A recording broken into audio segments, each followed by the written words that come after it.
Hey everybody, what is going on? I hope you guys are all doing well, and welcome to another tutorial video. In this video, I'm going to be explaining to you guys how you can go ahead and add Instagram or link Instagram to your Squarespace site. So let's get right into it, and I do apologize for my phone.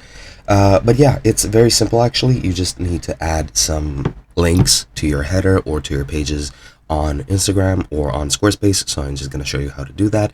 Now, the first thing we're going to want to do, go to the page that you want to edit. You can do this in the footer and the header as well. I'll show you how to do that. That's going to be available on all your pages.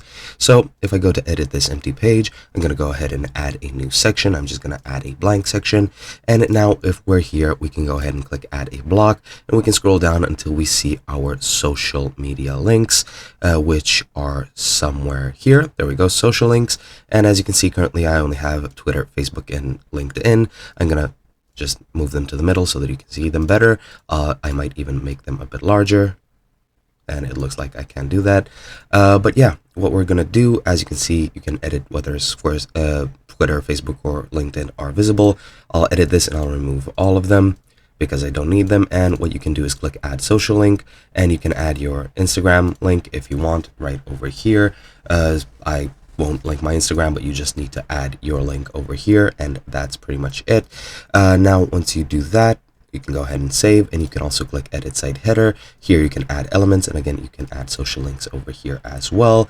Then again, pretty much as you did on the page, click edit, and you can check what's visible and what's not. As you can see, this is what it looks like. You just need to add your Twitter link over here, and the same goes for Instagram. And as you can see, here is the Instagram icon, and this is what your Instagram link should look like.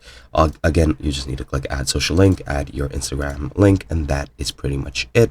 And just to show you guys, if I go to edit site footer, you can add blocks as you would to any other page. You just go scroll down, click social links. It'll add the social links right over here, and that's all you need to do. Hope you guys enjoyed, and I'll be seeing you guys in another video.